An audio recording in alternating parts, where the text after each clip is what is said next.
Hello, this is Gideon Masaku, and this is lesson 3, episode 3. We are talking more about interior design. So, as we begin, nawauliza tu kwa heshima yenu, niliwaambia hapa tutasoma. Nawauliza tu kwa heshima yenu, mwende pale mbovye tu the subscription, you subscribe to my channel, Gideon Masaku, and wait for more to come.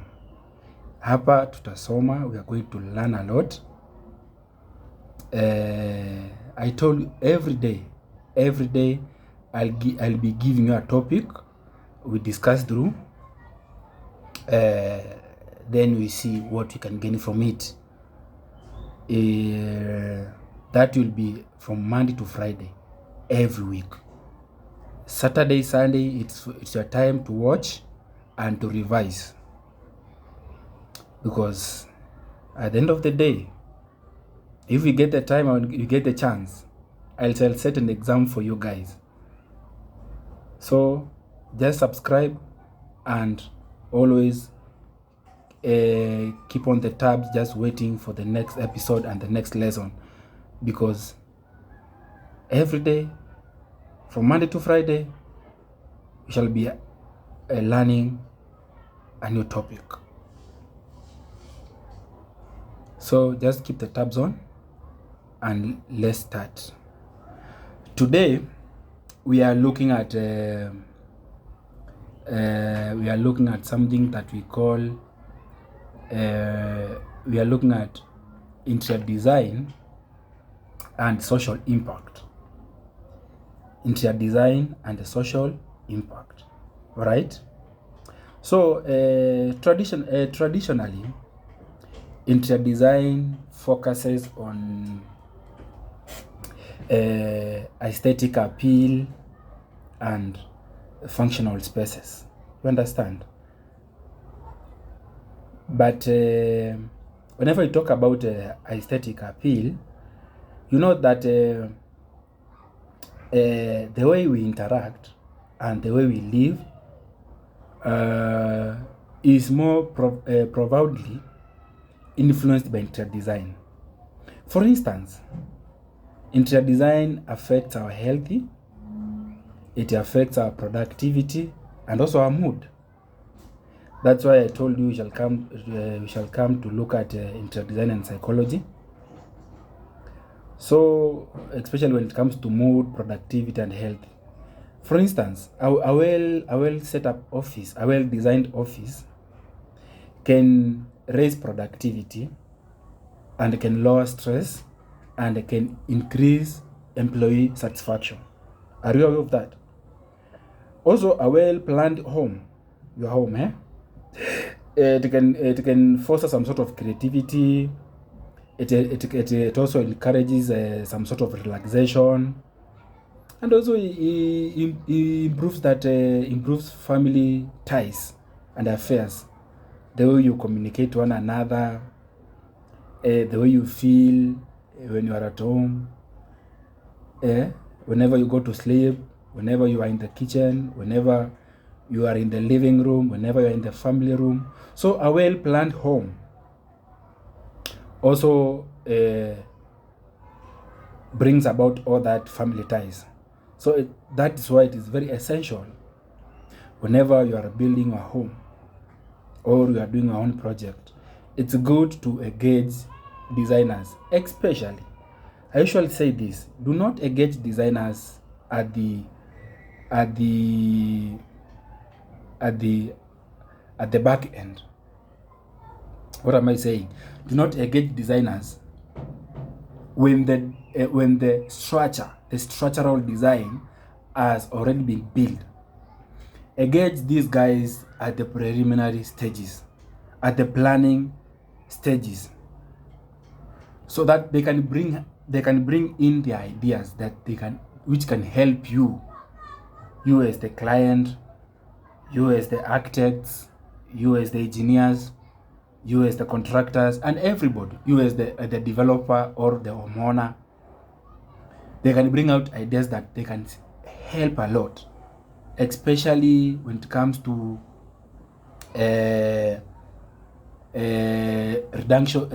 reduction in consumption of water usage, in reduction in usage of electricity, and also in terms of the materials that will be used, in terms of quantities, in terms of the embodied energy that is in the construction materials.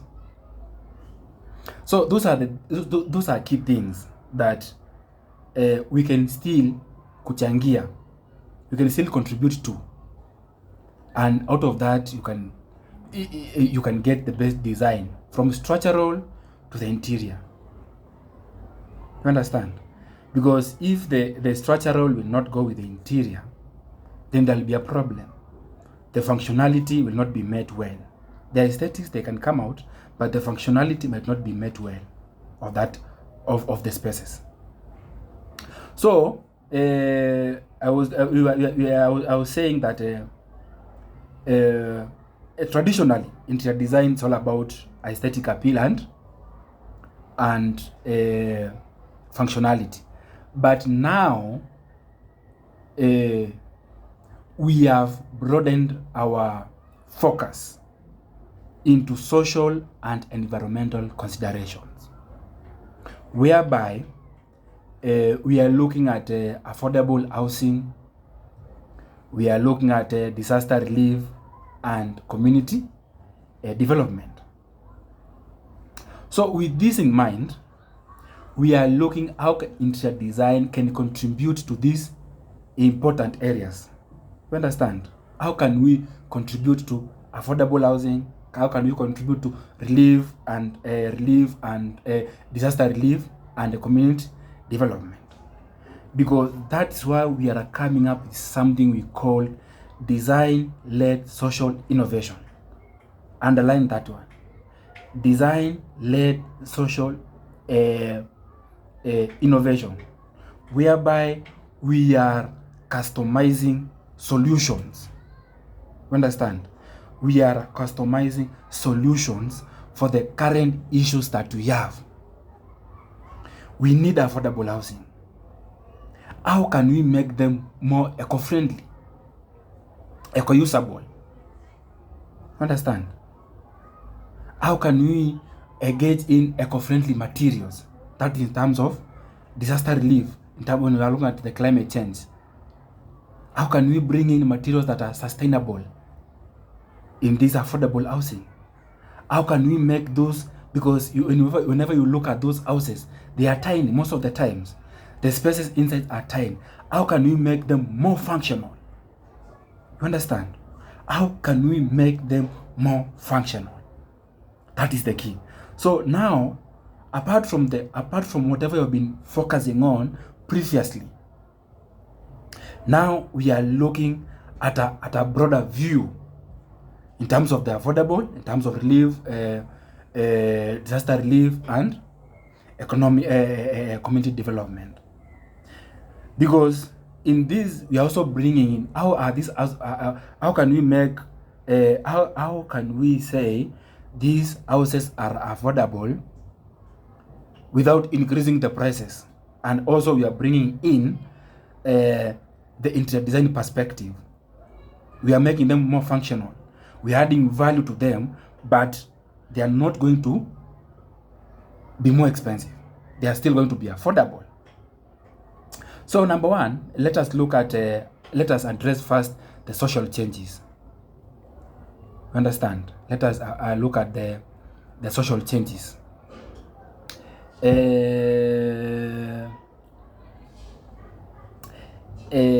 Interior design creates some spaces that promote inclusivity. That is under social changes, that promote inclusivity. They also promote functionality and community engagement. You understand? So, for instance, how can we make these limited spaces in these affordable houses more functional and still offer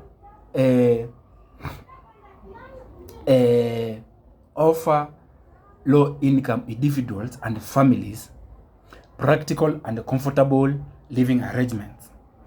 You understand? So how can we start creating those modular spaces inside these affordable housing, which have limited spaces? Number one, we can say that we can create you see like these bed sitters, because in these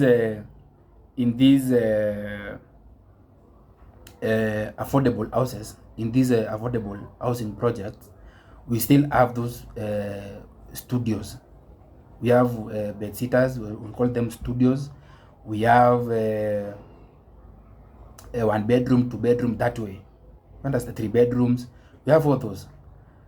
But even if they are 3 bedrooms, you find that the spaces are tiny. Like the bedrooms, the kitchen is tiny. You can find that you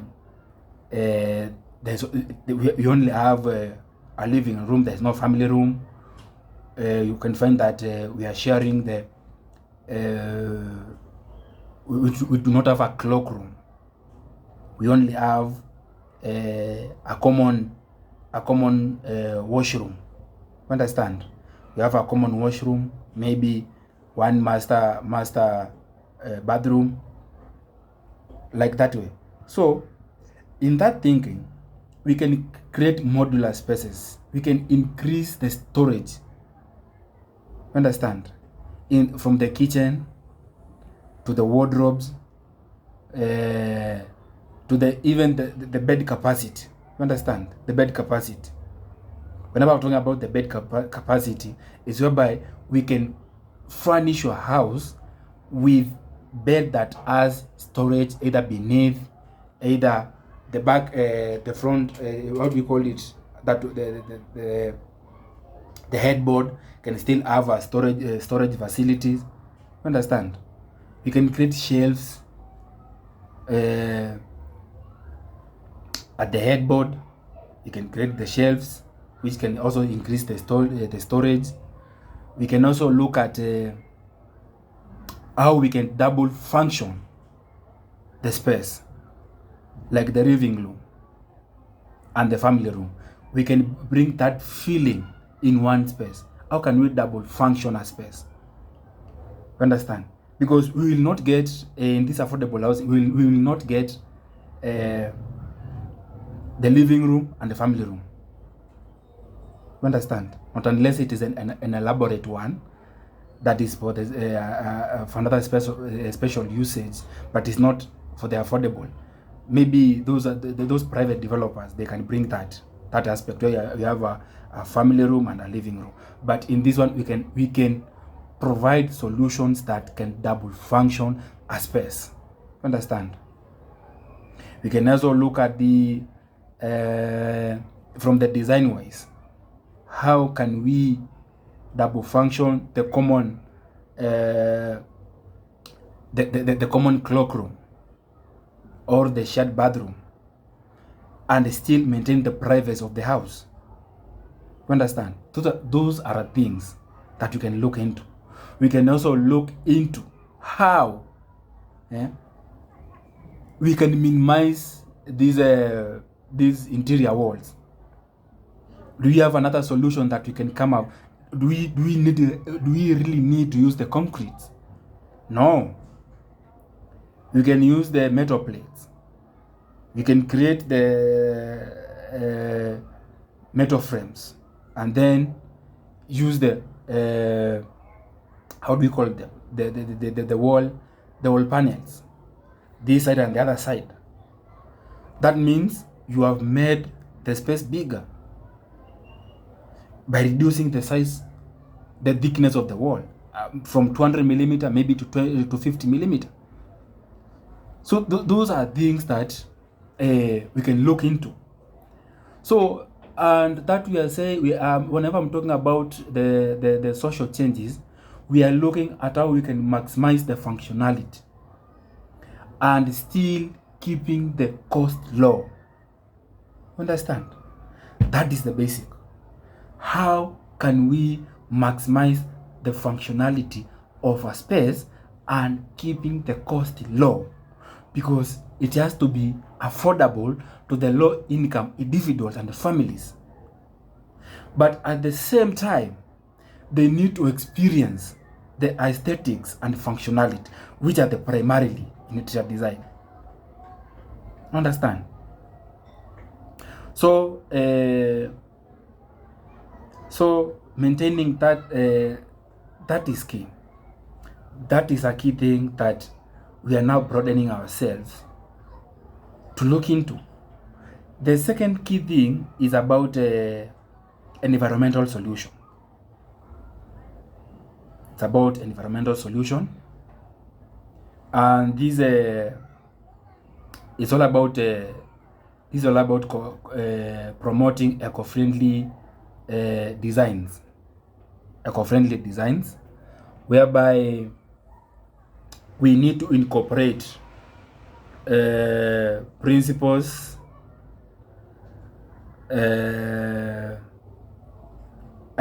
whereby we need to promote eco-friendly design principles and incorporate sustainable practices. Are we together on that? So this is by utilizing resources and materials that are sustainable in one method. So the materials that we are going to use in these affordable houses and in the current, because I'm bringing you back to something that you will also need to look at, but this one you will look at for your own self. Go get the EDGE guidelines, excellence in design for greater efficiency. Understand? It is EDGE. EDGE is a platform whereby we look into how we can reduce consumption in terms of electricity, in terms of water, and the embodied energy in the building materials. Understand? So whenever we are talking about going greener, we are talking about going greener, practicing green building standards. That's why we are talking about using materials that are eco-friendly and materials that they are sustainable. You understand? Materials that we can recycle, materials that we can reuse in one or the other, materials that are natural and that can also provide. For instance, in this affordable housing, how can we ensure that we can tap more daylight inside so that we can save on artificial power? So we have to go back and look at window to wall ratio. You understand? We also need to look into the things that we install for the installations, the things that the materials we use. Like whenever we look at the sink, the hand wash facades, we look at the kitchen sink facades. Whenever we look at the toilets that we use, the kind of flow, the water flow inside, how are we ensuring we are minimizing on that, the water usage and the electricity usage? How can we minimize on the operation cost? Understand? Of the building. How can we minimize on the operation cost? From even the things that we bring in, the refrigerators, the washing machines, the dishwasher machines, the iron box that we are using, the electric kettle that we are using. Those are things that we need to look into. Those are things that we need to look into for our social, for our environmental solutions. because we want to go green, and we are going green. And this green is not only for the high-end project. We need also to get to a point that the heads themselves can come and certify your building, because at least it has made 20% reduction from the base case parameters. Understand? I know you are wondering what is the base case. Base case is the measure of the expected expenditure in electricity, water, and embodied energy of the building materials, contextualized in the functionality of the space and the location. You understand that one? So there are so many things that you are going to look into. So don't wonder what I'm talking about. But that is another thing that we need to look at environmental solution. The other thing that we are also going to talk about is the affordable housing itself, because affordable housing is a very big challenge that we have in the current world, especially in the third world countries, or in the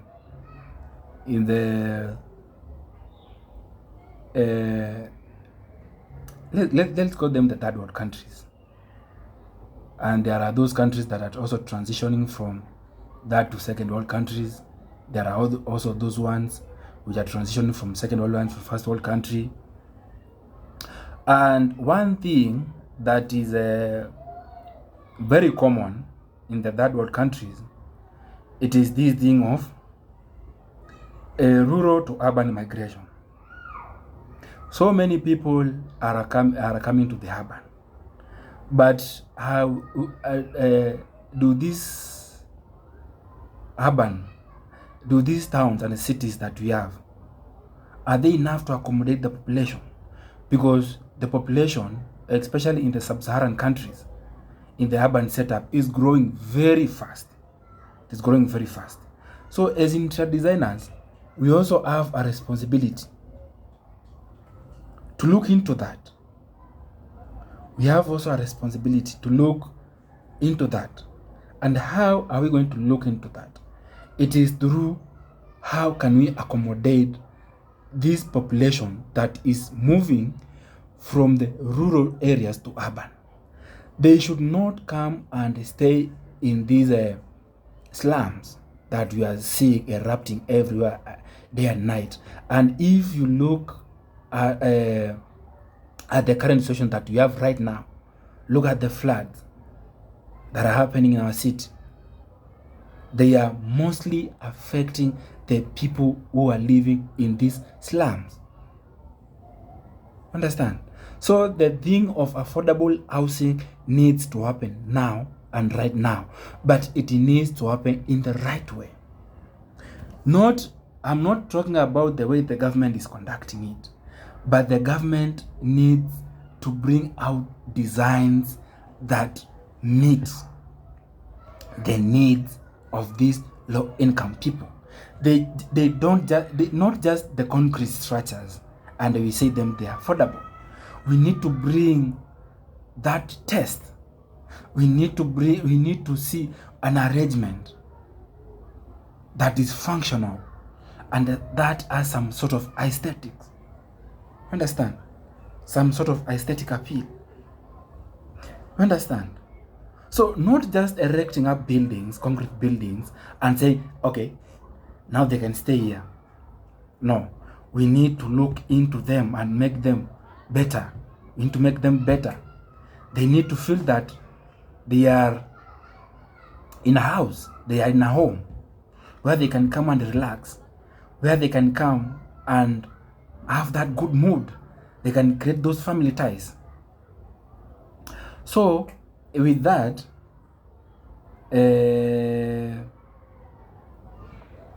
to solve this issue of creativity, whenever it comes to affordable housing, interior designers, we are needed.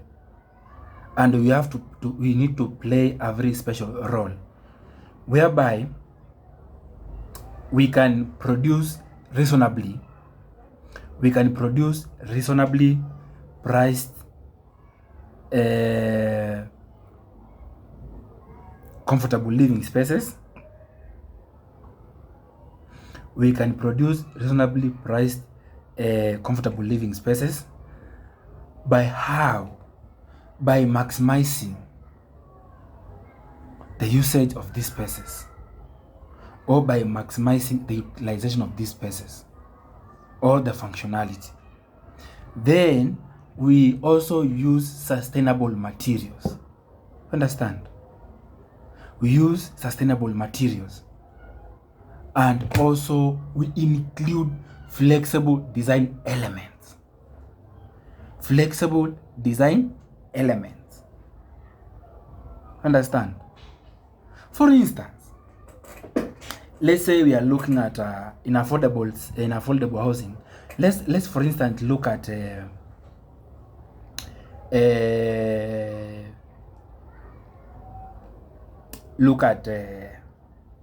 1-bedroom setup or a 2-bedroom setup.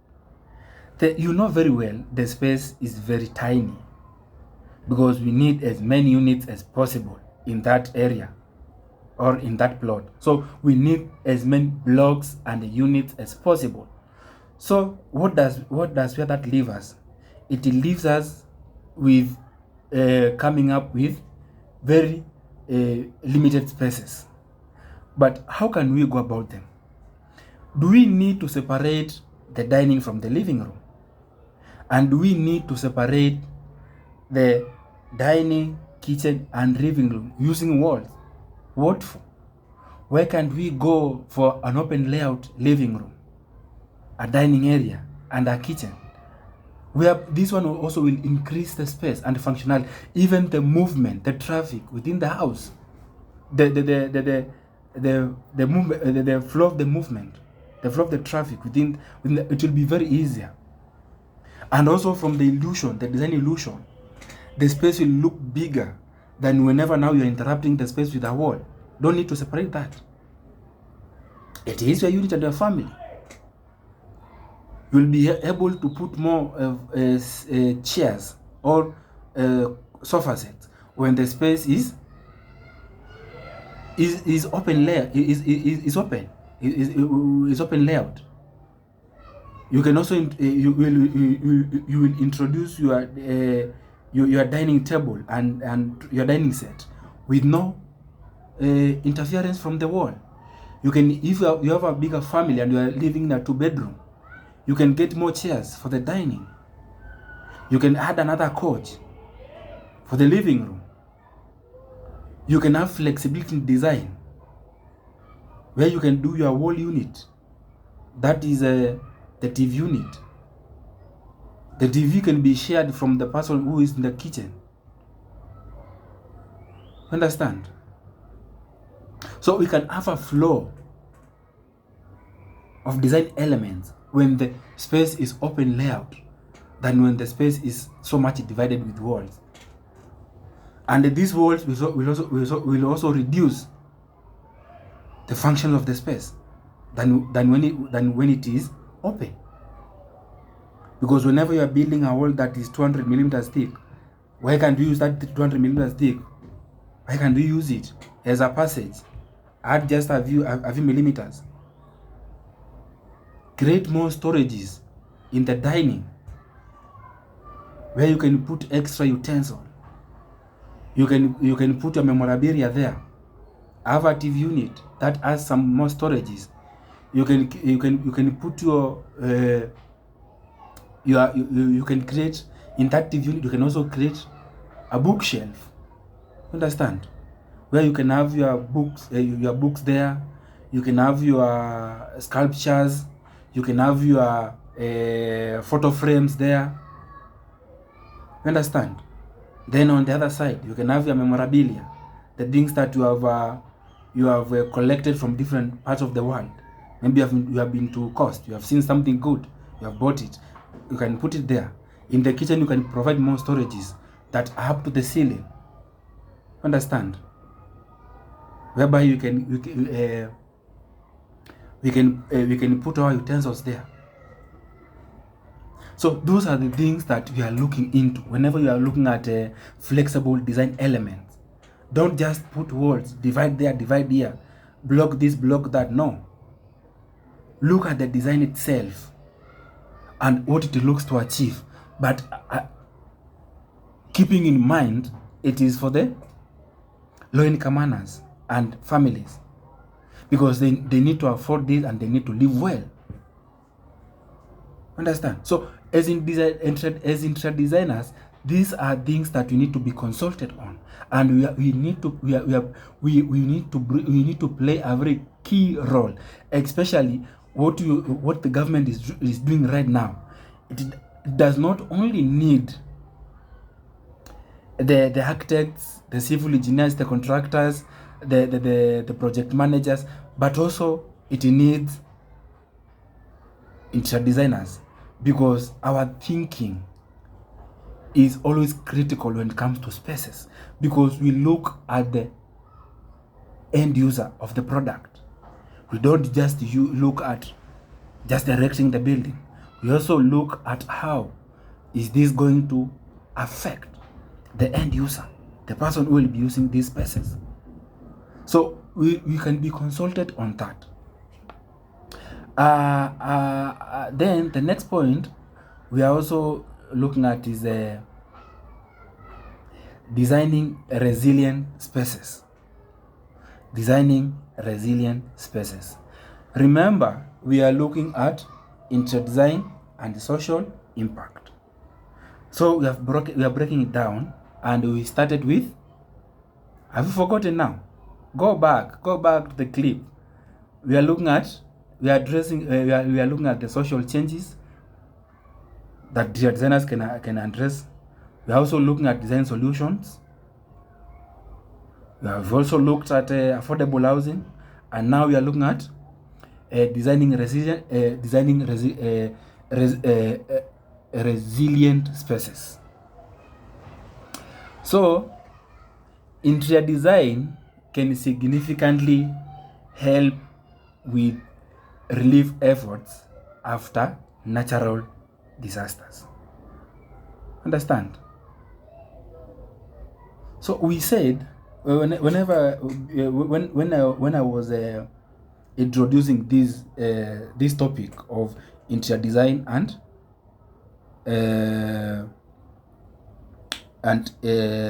social impact, I told you primarily interior design focuses on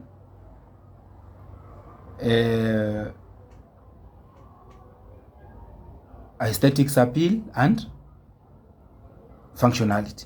But then I told you now we have broadened ourselves. Understand? Whereby we need to get down and look into other things that are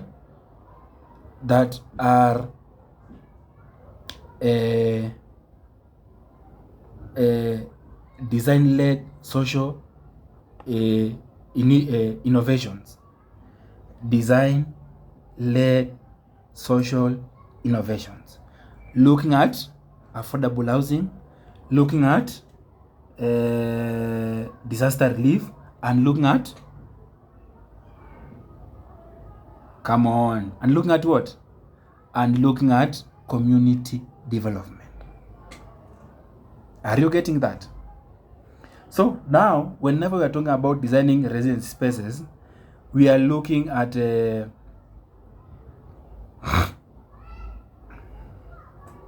designing spaces, but this one is more of exterior design when it comes to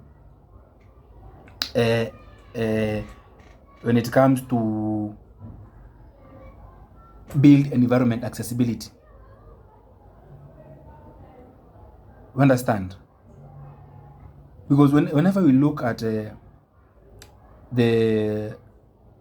these slum arrangements, whenever we have a disaster there, we have fire, we have floods, we have electricity problems or power blackout. the accessibility to those places, even if there is the fire brigade, even if there are people who are willing to get there and rescue people, is always a problem because of accessibility. Why?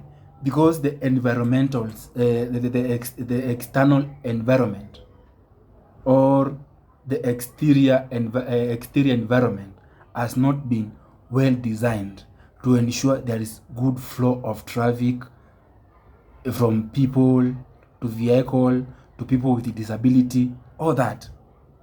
You can find someone, even this thing, you'll find them happening in this affordable housing.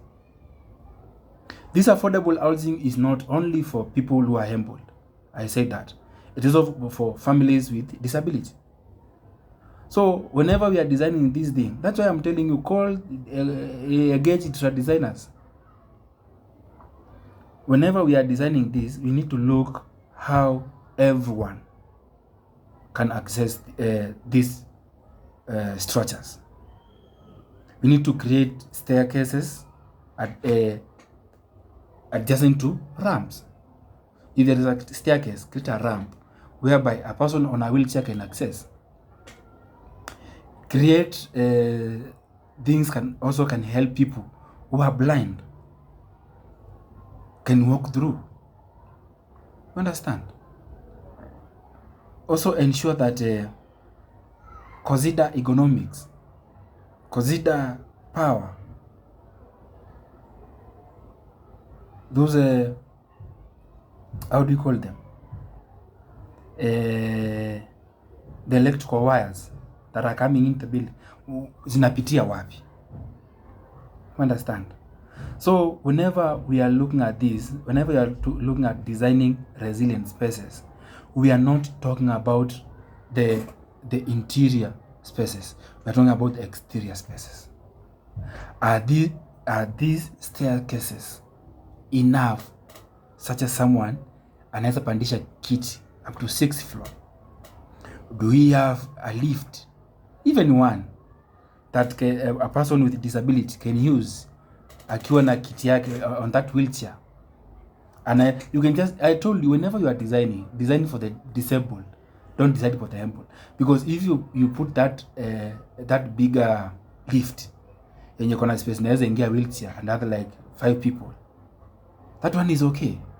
You can have only that one lift that can service all the floors. What about the spaces?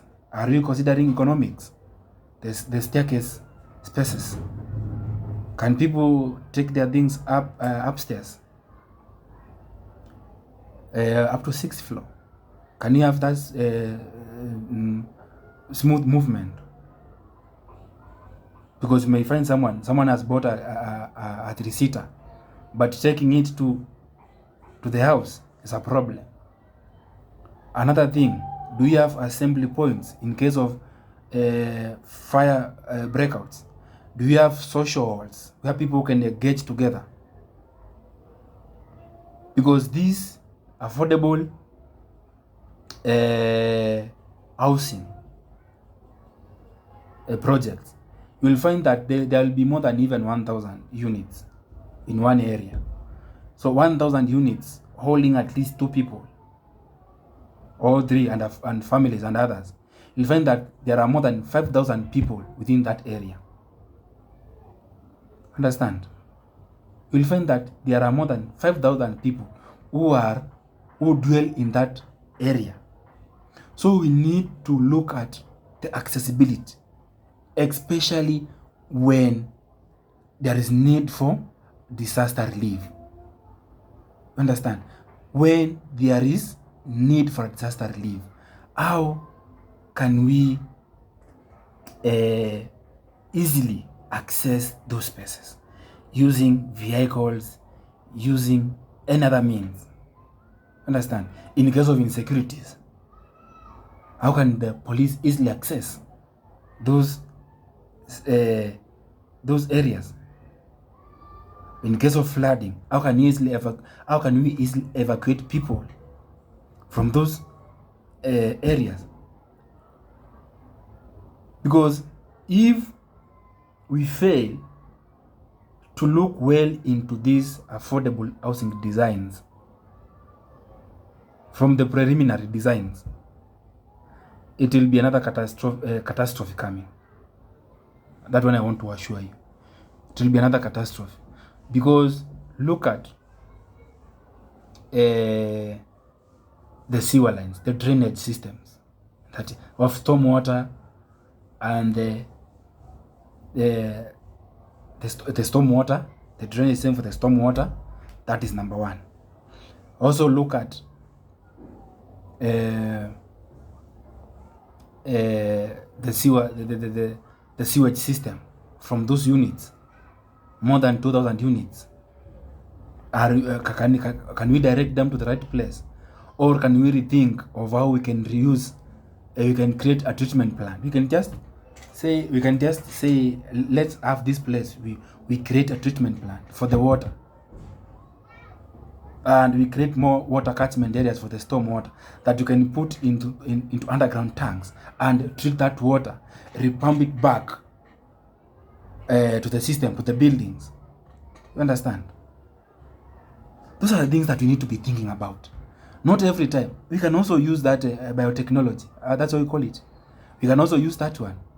Instead of taking all these this sewage to Ruai and to the main sewer lines, we can also create septic tanks, which are very huge. We can just choose a section and say here, with the help of the engineers, electrical engineers, the designers, architects, and everybody, and the contractor and the project man, we can come up and this area we need to create a septic tank that will be well managed. Understand? That will be well managed. And from this septic tank, we can create electricity that can go back to the building, and we use the Kenya Power. We use it as a backup, not as the main source. We use it as a backup in case of there's any mechanical issues or with the setup of the septic tank and everything else. We can still use the you can use the Kenya Power as the backup. And then by that one, what will you do else? You will also reduce the load in our national grid. So we can power these units we can power these affordable houses within the environment. We can recycle the water. We can capture this storm water that is flowing into underground tanks. We can set another part. We don't need to build the entire place we fill with the houses and we don't know how we can power them, because we'll have a problem. And then we use the sewage. We put them. We create as big septic tanks. We create gases and we create cooking gas. That is we create cooking power, and we create electricity for the building. Those things can flow inside. They can be payable. We can pay them per unit. They can pay them. At least we manage the units. Maybe the setup can be costly, but at long run, when you look at it, it will be the cheapest way and the best way for this country to go with affordable housing. We don't need to. Already we have blockage in our sewer lines. Why can't we rethink and see, if we are accumulating all these people, how can these people service themselves? How can these units service themselves from the technology that we have currently in the world? You understand? These are things that are manageable. So that is whatever we call designing resilient spaces. Thinking beyond, as a designer, thinking beyond whatever the people can see. Understand? Because if you don't think that, all the catastrophe will always be there. And the other one is community development, and that one I had captured it in terms of how can we enable people come together in this. Mostly me, I'm touching on affordable houses, because that is where we need to put our emphasis on. Community development. How can we, through the designs that we have, how can we enable people more socialize? How can we enable people more come together? Understand? So we need to design spaces that reflect the needs and inspirations and the cultural identities of people, of we as Kenyans. You understand? So by this interior designers, we can create very inclusive spaces which are also welcoming, and which also promote sustainable practices, like ensuring that the spacing between the blocks, this block, they are not too tight together. Understand? They are not too tight together, such that tapping the natural light into interior spaces is a problem. We need to create those spaces in between, such that you don't need to light. You don't need to light a bulb during daytime. Understand? There is enough light, natural light, inside the spaces. Also, you can also look at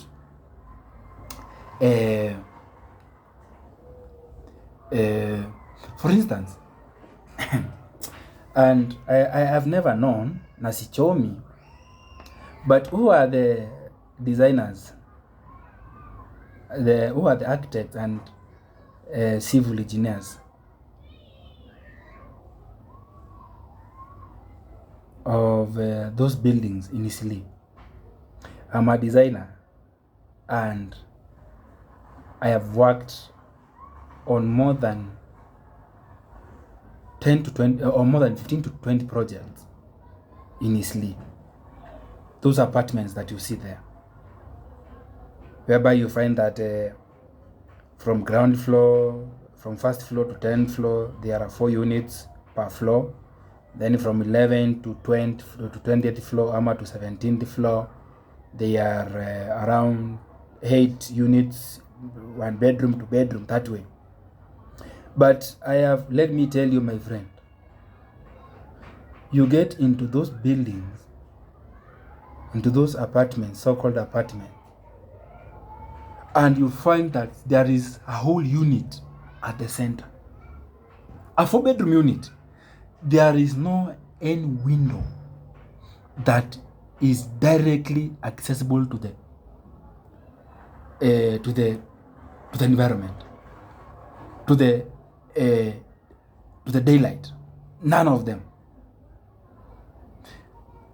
Hadi whenever you are taking the measurements to go and design, umeuma simu unamulika na unafaa kuwa unashika tape measure. How devastating is that? And now you are telling me someone to come and raise a kid there kwa total darkness. Hiyo nyumba, not unless ukuwe na light 24/7. Ukizima tu hivi na ni saa 6 mchana, total darkness. Because there is no any window from the bedrooms to the kitchen to the living, anywhere. There is no any window that is accessible to daylight. Hakuna. No matter window to wall ratio, no matter how it can be. Number 2, there is no circulation of air in that unit. There is no fresh air there. Maybe you get the fresh air from the corridors, which also may be stuffy. Maybe you get fresh air from the staircases, which also stuffy. So within that unit, there is no fresh air totally. So you wonder how can you do that? How can a person go ahead and approve such? And we are professionals. You now go to 11th floor, where now there are more units now. That is when all the disaster is. Even the traffic, whenever you enter first, I don't know whatever you find there, but even you find that whenever you enter, the first thing that you meet, it is the bedroom, then the cloakroom. The other side is the other bedroom. Let's say it's a 2-bedroom. So whenever now you enter, the first thing that you meet, it is the master bedroom, the other bedroom on the other side. Then now you proceed to the cloakroom. The other side, we have a kitchen. Now you proceed to the farthest end. If you find now the living room. Or else, the traffic is very poor. The way you can move around that space is very poor.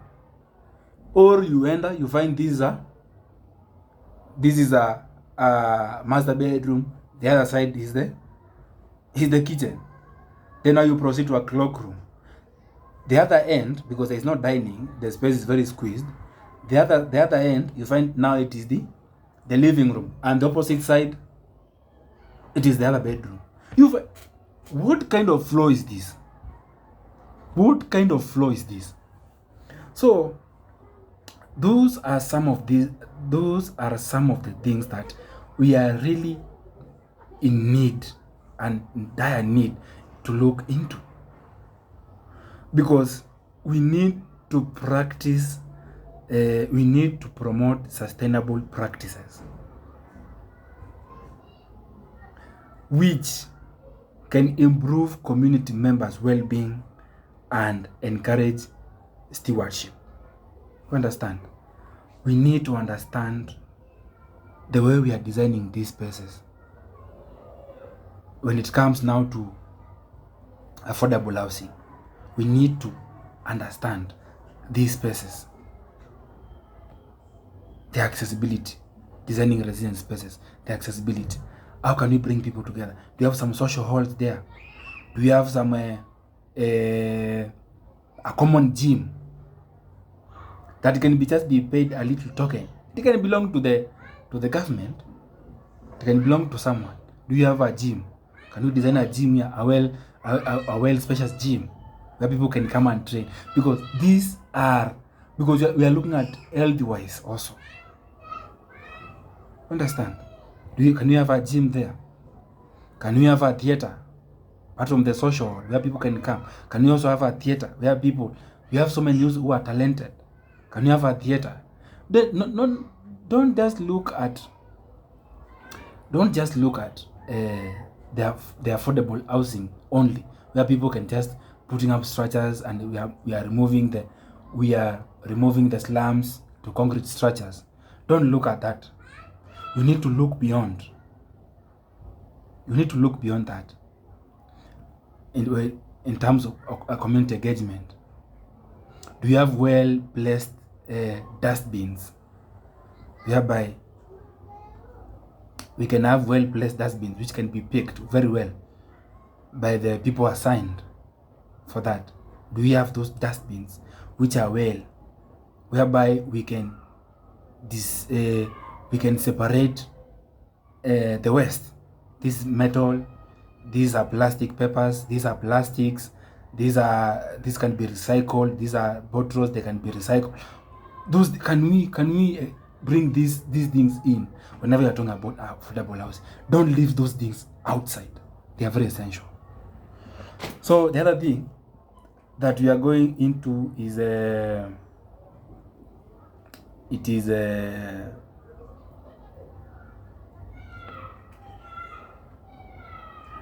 what was I meaning, or what is the meaning of design-led innovation? Design-led social innovation. What is the meaning of that? Number one, we are customizing solutions for certain problems. We cannot say, whenever we are tackling a problem the way it is. Understand? That's why we are looking at design-led innovation. You understand? Because we know we have this problem. How can we tackle it? There is no any manual that we need to follow. No, we need to think critical to handle the problem. Understand? Tailor-made solutions. They are tailored according to the problem. Understand? We are not designing, not tackling the problem. It is the problem that should lead us, give us a lead on how we can tackle this. That's what it means by design-led innovation. And it offers so many opportunities to address social and environmental issues. Understand? So with that, we need to go and rethink, go and see yourself, how creative you are, and come up with something. You can write down your own proposal on how you can suggest these affordable houses can be built or can be designed. What are some of the things that they can bring in that can improve the value and the quality of these affordable houses? Because now, let us stop looking at these high-end houses and projects. Let us look at these affordable houses that they are needed by many. And because all of us, we are human beings, we need a well-designed environment and a well-designed houses. And that is where I'm concluding today. Thank you. This is Gideon Masako. Subscribe to my channel, Gideon Masako. Thank you guys. See you tomorrow.